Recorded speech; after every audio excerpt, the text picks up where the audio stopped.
En Reloj Checador, el reconocido abogado laborista Manuel Fuentes nos guiará por el ABC de la nueva reforma laboral, en la mesa de análisis de Jesús Luna y Carlos Guillén.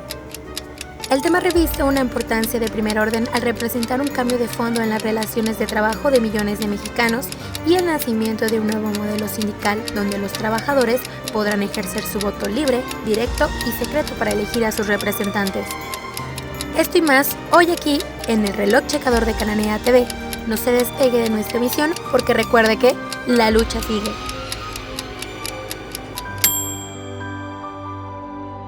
¿Qué tal? Buenas tardes. Nos encontramos en una emisión más de Reloj Checador, el espacio que pretende ser de debate y análisis para los trabajadores.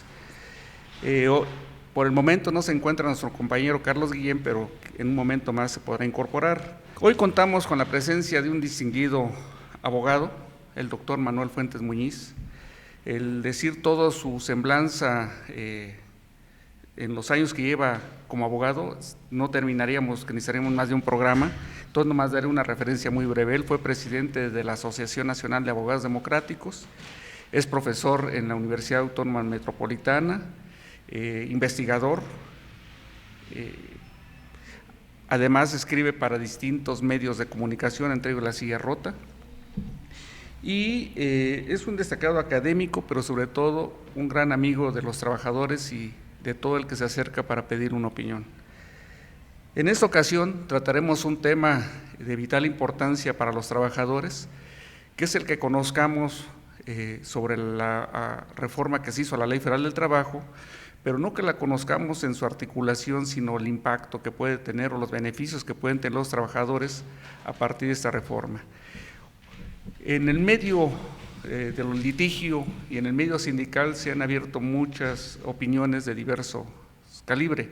Hay algunos que consideran que con la reforma estamos llegando realmente a otra situación para los trabajadores y para la sociedad en su conjunto. Hay otros que lo ven con más mesura y consideran que esta reforma aún le faltan algunos aspectos que se tendrían que modificar, y hay otros que lo ven desde un ángulo totalmente más contrario, que consideran que con esta reforma el mundo del trabajo pues, prácticamente se está extinguiendo el sindicalismo.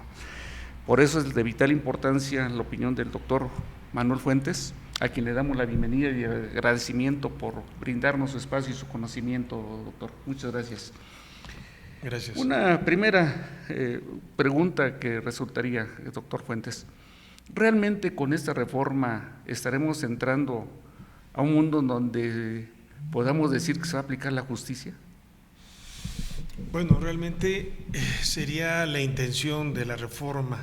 El objetivo como fue construida, como objetivo final, fue lograr que haya una mejora en los salarios de los trabajadores, que haya una mejora en las condiciones de trabajo, y en esta idea la concepción con la que se redactó la reforma fue buscar que nuestro país salga del nivel tan bajo que se encuentran las percepciones de los trabajadores. Ese es el objetivo, y entre otras cosas también se planteó la necesidad de que desaparezcan las juntas de conciliación y arbitraje, y entonces al entrar a lo que es el ámbito del Poder Judicial, es decir, ya no haya intervención del gobierno federal ni de los gobiernos locales en los temas de justicia.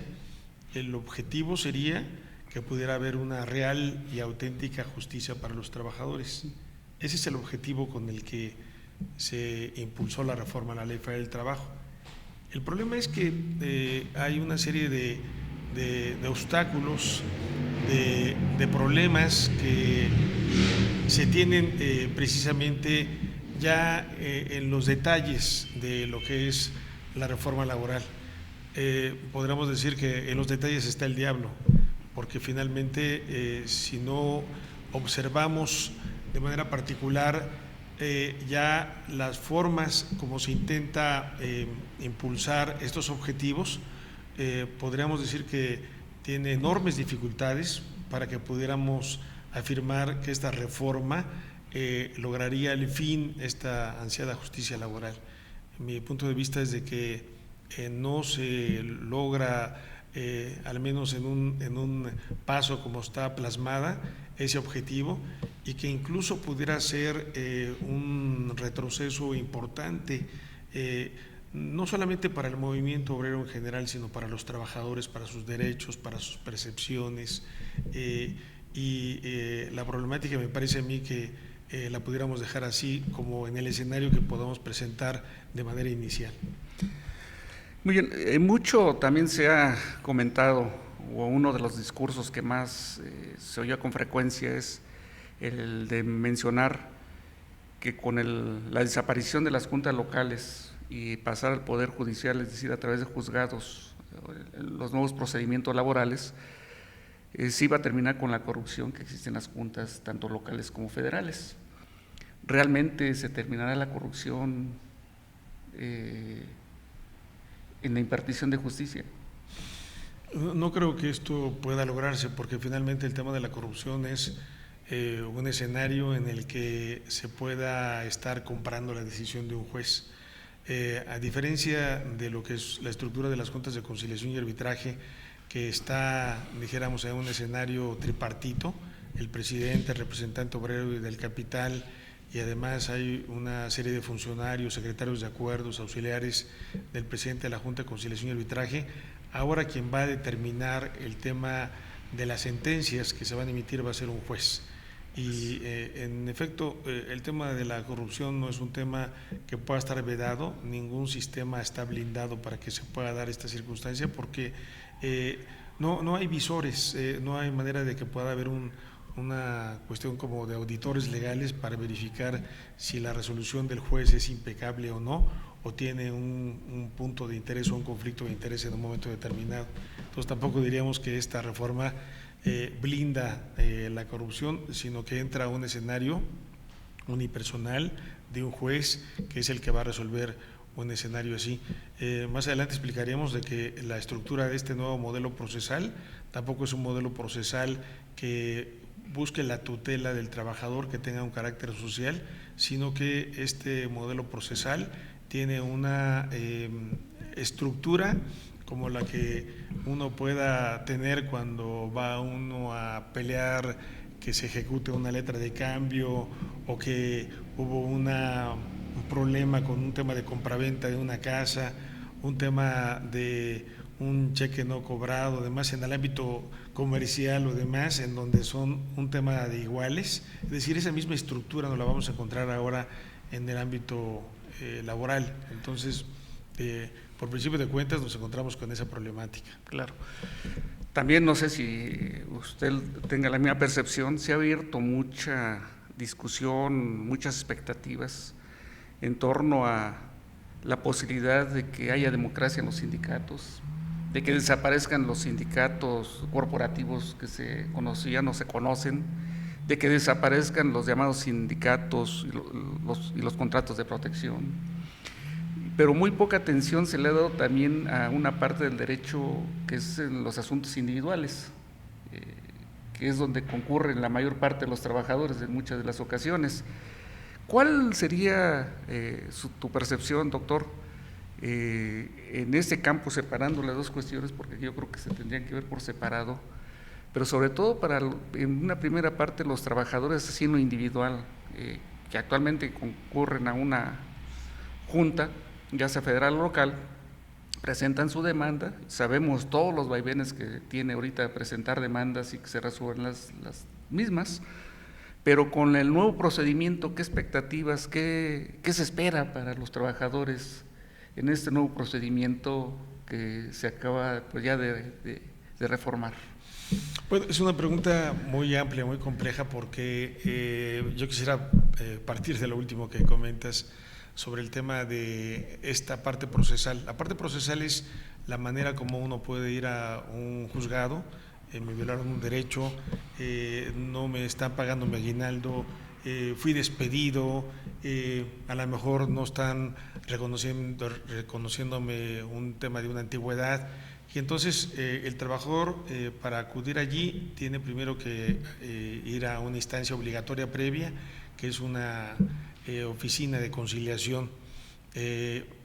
tienen que pasar un promedio hasta 45 días y si no hay un arreglo entonces se turna a un juzgado. La forma como está estructurado esto es que ahora los trabajadores necesariamente tendrán que contar con una asesoría muy especializada en donde tienen que estar no solamente señalando por qué están acudiendo ante el nuevo juzgado, ante el juzgado laboral. Es decir, si el trabajador fue despedido, tiene que indicar en qué condiciones, de qué manera, qué fecha, qué salarios, qué condiciones de trabajo, qué horario de trabajo, pero además tiene que indicar las pruebas con las que pueda justificar su dicho. Este es un elemento toral en la que en la anterior ley no se encontraba esa obligación y es un tema de lo que más se ha criticado. ¿Por qué se va a obligar al trabajador a probar su dicho si estamos hablando de un derecho social en donde debe ser el patrón en todo caso el que debe de estar señalando cuál fue la razón, si hubo despido o no hubo despido, y entonces derivado de eso ya las partes puedan ofrecer pruebas dependiendo quién tuviera que estar demostrando los hechos? Entonces, nos encontramos en principio con este problema porque en la parte procesal hay un nuevo elemento que no se encontraba antes.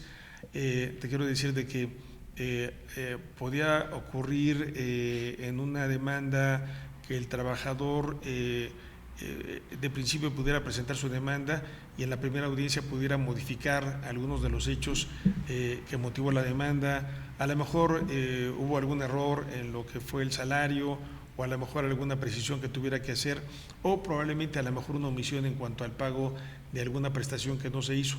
Ahora la nueva reforma no permite una modificación, un agregado a la demanda y es un tema que es realmente complicado a menos que se derive de la contestación de la demanda en donde pudiera haber un hecho evidentemente desconocido para que se pudiera hacer una modificación a la misma. Ya no se le permite que pueda haber el llamado a lo que se llama terceros interesados o ampliar la demanda contra un tercero.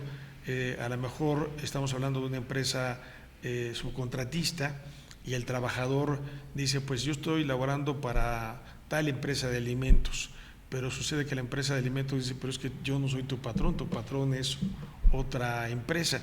Y entonces la ley no permite que pudiera haber una ampliación de demanda a otra empresa y este tipo de circunstancias que son limitativas en el aspecto procesal pueden estar, más bien ayudarían de una manera muy importante a los demandados para evitar que pudieran tener un resultado positivo.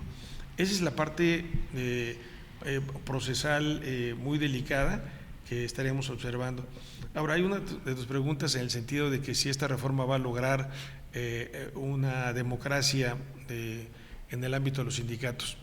Es lo que se busca, porque finalmente ahora ningún contrato colectivo de trabajo en su revisión o en su revisión contractual, en su revisión salarial, puede estar autorizado si no cuenta con la autorización de los trabajadores. Pero esta autorización de los trabajadores no va a ser una autorización así de que vengan las firmas de los trabajadores y demás, sino que tiene que ser una autorización calificada.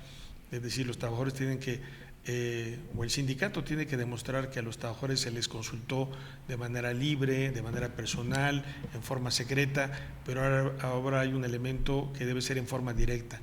Cada trabajador debe de tener el aval de ese contrato colectivo de trabajo. Pero el problema es el siguiente, todavía no hay una idea completa de cuántos contratos colectivos de trabajo hay en el país. Esta institución que se estará formando, que será el Centro Federal de Conciliación y Registro Laboral, probablemente tendrá un escenario de 750,000 contratos colectivos de trabajo a revisar en todo el país. No tiene el personal suficiente para poder vigilar que efectivamente los trabajadores hayan sido consultados. Lo que actualmente prevé la ley es de que basta que el sindicato esté exhibiendo un acta en la cual se haga constar que los trabajadores votaron en forma personal, libre, secreta, de manera directa, con las firmas de los trabajadores, y entonces el centro tendrá por válido ese documento. y entonces solamente cuando haya una duda razonable de que haya alguna alteración o demás, entonces es cuando podrá estar haciendo esas verificaciones, y este tipo de cuestiones serán excepcionales. Es decir, se estaría planteando de que de manera excepcional el centro estaría verificando que este tipo de situaciones se pudieran dar. Y a mí me preocupa mucho esto, porque si el 90% de los trabajadores actualmente no tienen un contrato real, un sindicato real, y todo está en manos de la empresa, ese tipo de votaciones pudieran ser obtenidas fácilmente en el modelo actual de lo que son las relaciones de trabajo. Basta que se le diga a los trabajadores: aquí va esta lista en la cual ustedes me deben de firmar, si no me firman, pues tendrá que despedirlos, o puede haber amenazas sobre ellos, y entonces la gente puede estar firmando, no sabe qué está firmando, y al estar acompañando este tipo de documentos puede crearse un mundo de papel, y que finalmente esta democracia real que estamos buscando no se pueda dar. Yo te quiero comentar de que hubo un memorándum que firmó el presidente de la República el pasado 3 de mayo de 2019, en donde está planteando un recorte presupuestal en todas las áreas de trabajo. Lo que ocurrió en la Secretaría del Trabajo y Previsión Social, que al 31 de mayo de 2019 han dejado de elaborar alrededor de más de 450 inspectores federales. Esto representa una mala noticia, porque todavía ni siquiera acababa el mes de mayo en el que se aprobó la reforma laboral, que fue el 1 de mayo de 2019, y viene un recorte de más de 450 inspectores. Cuando se vaya a implementar la reforma laboral, ¿cuántos inspectores se podrán necesitar para un universo de 750,000 contratos colectivos de trabajo? Obviamente esto plantea una mala noticia, porque podría haber un tema de autogestión democrática en los sindicatos, y obviamente es un tema que me preocupa, porque es un sistema muy limitado de observancia y vigilancia. Ahora, es cierto que hay algunas cuestiones que plantea la ley, en el sentido que esto estará publicado en una página de internet en la que se dé cuenta de que en efecto los trabajadores llegaron a votar, y podría ser posible que los trabajadores pudieran tener acceso a eso y entonces poder impugnar. El tema, me parece a mí, es que debe haber una amplia difusión de que los trabajadores tienen derecho a ser consultados. Debe haber una tarea muy importante en todos los ámbitos de que ese derecho es de los trabajadores, y que efectivamente puede haber mecanismos para ello. Pero a mí me preocupa la forma en que un trabajador pueda acceder rápidamente a cuando fuera despedido. Por ejemplo, si va a cuestionar: oiga, pues a mí no me tomaron nunca en cuenta y demás, y el patrón se entere de que esta persona fue a acusarlos de que hubo este tipo de circunstancias, obviamente habría una situación que difícilmente podría hacer el trabajador, porque para que pueda tener una respuesta por parte de un juzgado laboral no va a ser una respuesta pronta. Entonces son estos retos que nos encontramos en principio. Pues nos vamos a ir un pequeño corte, sin antes insistirles que por favor los invitamos a que sintonicen nuestras redes sociales a través de Facebook, Instagram, Twitter, en Cananea-TV. Regresamos.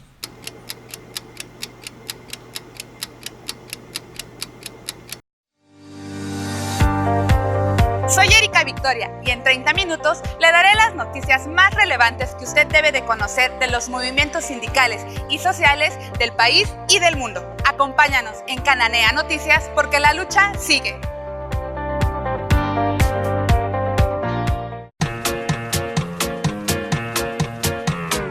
¡Caray! Oiga, señor, señora, ¿cómo queremos un mejor país si no cambiamos nosotros? Yo soy su amiga Yeri González, nos vemos por Cananea TV, porque caray, la lucha sigue.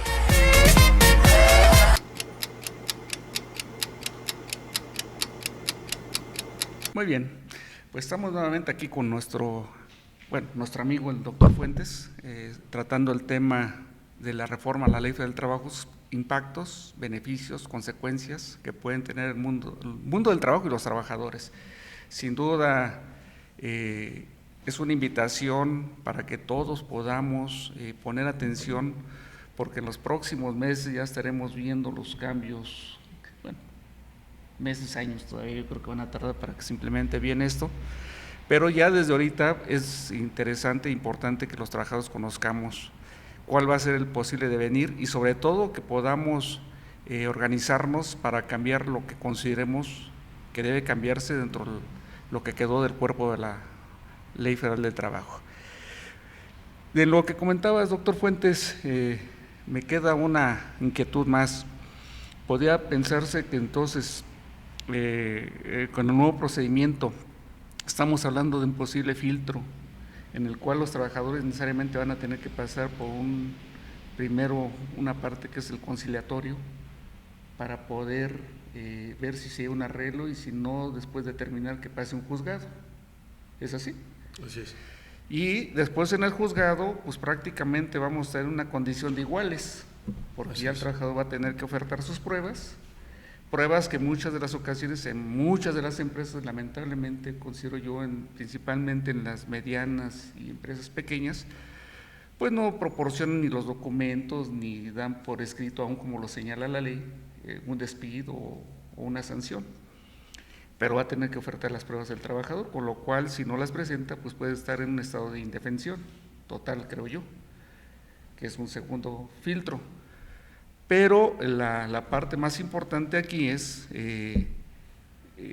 ¿cómo coincides tú que se va a dar esta parte de la posible conciliación? Para que exista una conciliación, por muy buenos conciliadores que existan en este cuerpo, pues necesariamente no creo que haya una justicia plena. O sea, si a un trabajador lo despidieron indebidamente o no le pagaron ciertas prestaciones y llegan a un proceso de conciliatorio, la conciliación se entiende, o así está en el mundo del trabajo, como que hay que ceder, ¿no?, ambas partes para llegar a un arreglo conciliatorio que permita dar por terminado el procedimiento. Pero con este nuevo procedimiento que pasan por una etapa conciliatoria, ¿cómo podría darse o cómo nos lo imaginamos o cómo crees tú que los legisladores imaginaron esta situación? Bueno, lo que habría que señalar que esta estructura viene ya de una reforma anterior a la del 1 de mayo de 2019 y precisamente se da una reforma estructural que quedó plasmada en la Constitución el 24 de febrero de 2017, es decir, casi un poco más de 2 años después se da ya su reglamentación. Y precisamente esta reforma constitucional lo que se establece es que va a haber 32 centros de conciliación, uno en cada una de las entidades federativas del país, cuando se trata de asuntos de carácter local. En la misma dinámica como actualmente lo están en las juntas de conciliación y arbitraje. Y va a haber un centro federal de conciliación y también de registro laboral que va a conciliar todo lo que tiene que ver con los temas federales. Habrá que señalar que uno de los temas que se ha cuestionado es, por un lado, de que existe la obligatoriedad de que para poder presentar una demanda el trabajador tiene que acudir a un centro de conciliación. El trabajador acude al centro de conciliación y dice: fui despedido, solicito que llamen a la empresa para una conciliación. Se hace el citatorio formal y debe ser el centro el que debe llevar a cabo la notificación correspondiente. También está el escenario de que el trabajador puede llevar el documento para entregárselo al patrón y pueda acudir al centro correspondiente. El escenario que se cuestiona es de que llega el patrón y dice: pues se me está acusando de que yo fui quien despidió, el trabajador dice: es que usted me despidió, y entonces lo que se estaría buscando es llegar a un acuerdo. ¿Qué se va a conciliar si no hay una demanda? El patrón no sabe cuáles son las reclamaciones exactas que está planteando el trabajador y obviamente el patrón solamente va a estar al dicho de lo que pueda estar llevando a cabo el trabajador. A lo mejor el trabajador dice: pues que a mí me despidieron, pero a lo mejor no llegan a un acuerdo y ya en un momento más adelante ya cuando se termine la etapa de conciliación, el trabajador además a lo mejor reclama la indemnización, la prima de antigüedad, los salarios caídos, y a lo mejor ahora reclama tiempo extraordinario o reclama pago de prestaciones que no había hecho valer en los temas de conciliación, y entonces puede haber otros elementos que no se habían considerado en esa parte. Y esto lo comento porque, bueno, primero nos encontraremos que no hay un tema en el cual tanto el trabajador como el patrón tengan como base qué es lo que se va a conciliar. No hay una reclamación formal en ese sentido, y entonces pues esa será una primera cuestión. Un segundo elemento es que tradicionalmente la conciliación tradicional, como se ha venido dando, es de que si un trabajador dice yo fui despedido, ya cita al patrón y el patrón le dice qué es lo que quieres para llegar a un acuerdo, pues págueme los 3 meses de indemnización, págueme los 12 días por año, yo tenía 14 años de antigüedad, quiero que me pague mi prima de antigüedad, quiero que me pague mi aguinaldo, mis vacaciones, mis prestaciones correspondientes. Y entonces el patrón dice, pues es que yo no te despedí, y entonces el trabajador puede seguir insistiendo que se le pague su indemnización completa, y el conciliador diga, pues usted si quiere conciliar tiene que bajar su pretensión. Y tradicionalmente lo que ocurre en las etapas actuales de conciliación es de que al trabajador generalmente lo hacen bajar hasta el 50% o más. A veces hay arreglos que representan hasta el 30% de lo que pudiera haber sido el tema del trabajador, y entonces un tema de preocupación es de que para que se pueda considerar que hay conciliaciones, que es el trabajador el que tiene que bajar su pretensión. Ahí no se plantea de que, bueno, el patrón a lo mejor dice, pues yo te pago 4 meses en vez de 3 meses, es decir, finalmente el que se tiene que bajar es el trabajador y no el patrón es el que se tiene que subir. Entonces, el tema de la conciliación es un aspecto delicado. Ahora, tiene algunos elementos interesantes. Se establece que el trabajador podrá ser acompañado por una persona de su confianza, ya no necesariamente es un abogado, y esto se plantea porque no se va a permitir de que no se reciba o se reciba una indemnización a través de apoderado legal. Tiene que ser personalmente el trabajador el que tiene que estar recibiendo su indemnización. Entonces, diríamos, son de los elementos que me parece importantes en ese escenario. Ahora, la ley dice que durante el tiempo que se dé la conciliación se va a interrumpir el periodo de prescripción. Si el trabajador tenía 15 días de despedido y el proceso de conciliación dura 1 mes y no se llega a un acuerdo, entonces esos 15 días que estaban ya en curso, los otros 45 días para sumar los 2 meses que establece la ley, se continuarían una vez que se hubieran planteado el mes que estamos haciendo como referencia. Es decir, aquí nos encontramos con un tema en el que el trabajador necesariamente tendrá que tener los elementos necesarios para saber cuál es su indemnización y cuáles son los límites que se puedan estar planteando.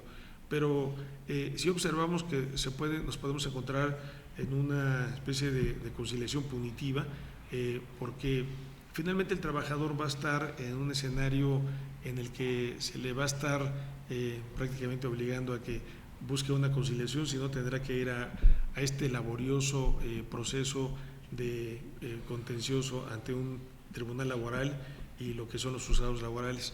Ahora, decías al principio de que ir a los juzgados laborales será de igual a igual.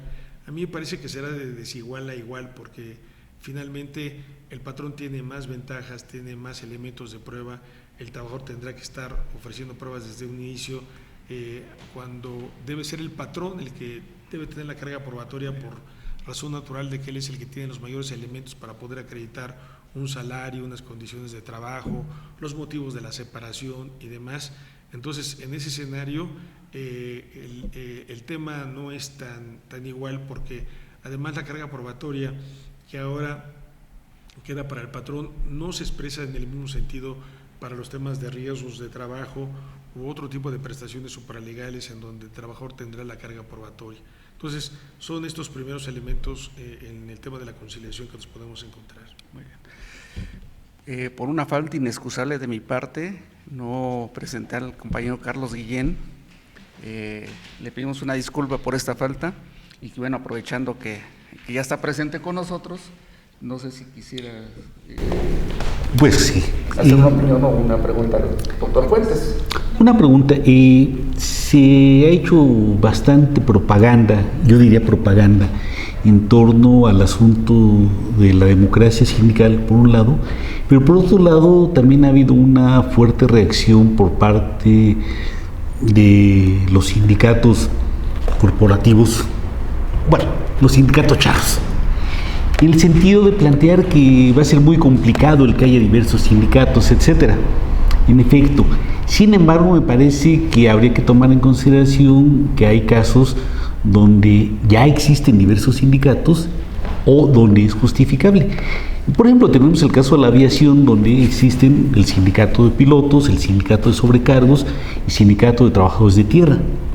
Pero también hay en centros de investigación casos particulares. Yo mencionaría el caso del Instituto Nacional de Investigaciones Forestales, Agrícolas y Pecuarias, donde la mayoría de los trabajadores están dentro del sindicato de la secretaría de la que depende el instituto, pero hace algunos años se creó el Sindicato Independiente de Investigadores.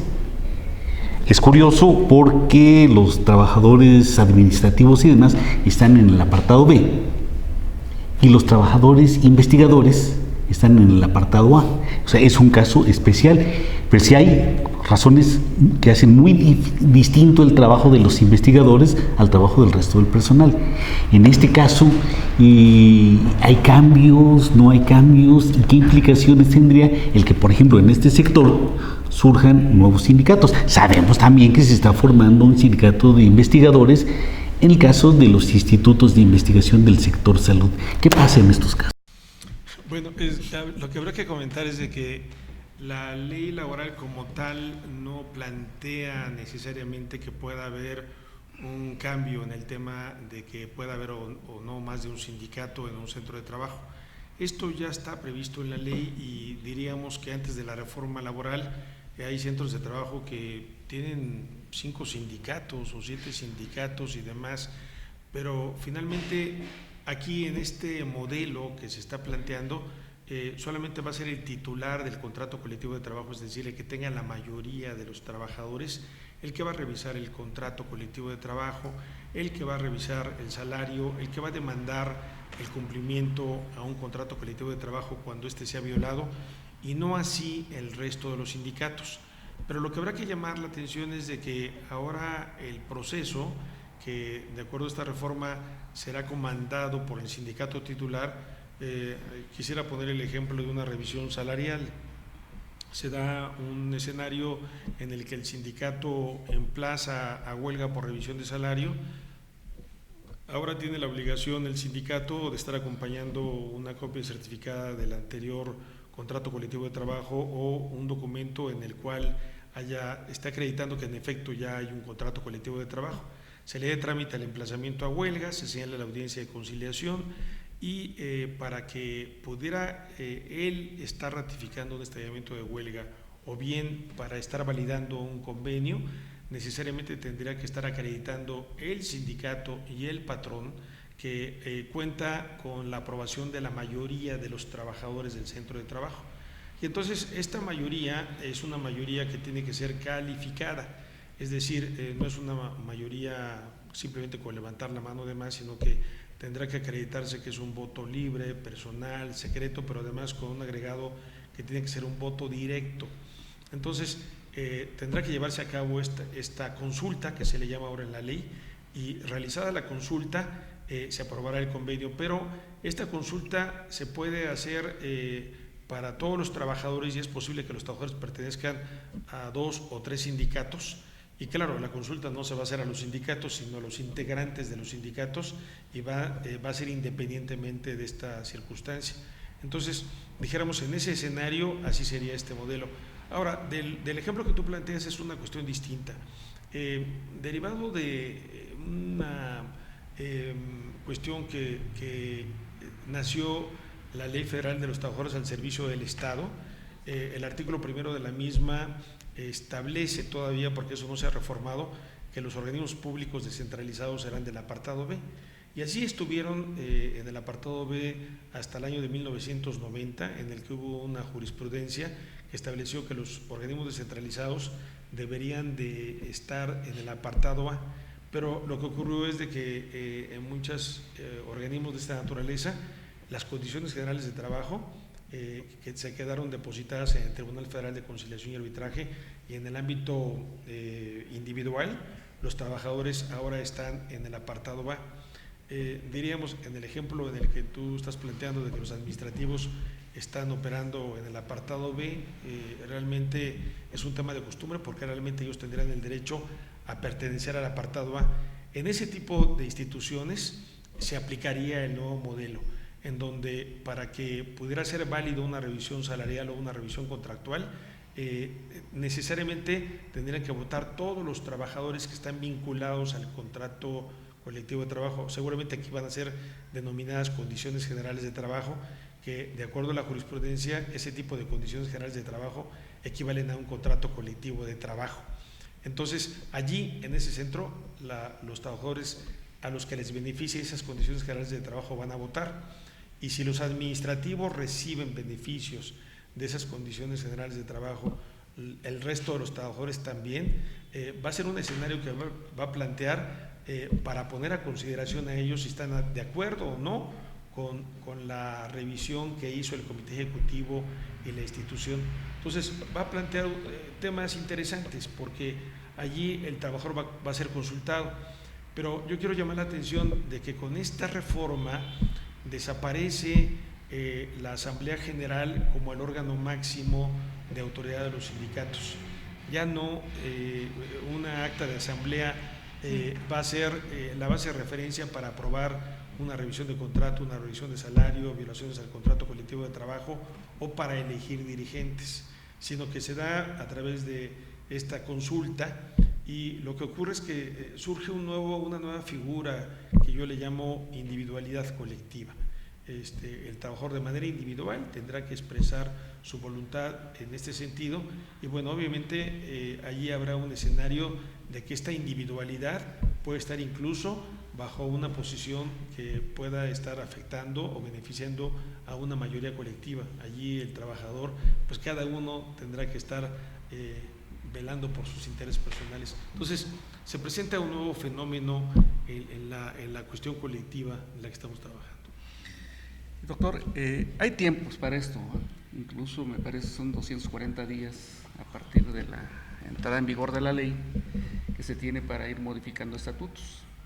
Sí, termina el 27 de diciembre de 2019, que no es gran tiempo, porque 27 de diciembre, bueno, ya estamos en días inhábiles, y entonces me parece a mí que hablando en tiempos razonables, los sindicatos deberían de estar presentando sus modificaciones desde mi punto de vista más tardar durante el mes de noviembre de este año. Entonces ya los sindicatos ya deben de estar trabajando modificaciones a sus contratos colectivos de trabajo en varias rutas. Sobre todo la ley habla en los temas de procedimientos de elección, temas de transparencia, temas de revisión del contrato colectivo de trabajo. Si nos permites, doctor, nos vamos a un corte, no sin antes invitarlos a que nos sigan en las redes sociales, en Cananea TV, a través de Instagram, Facebook y YouTube, y regresamos en un momento.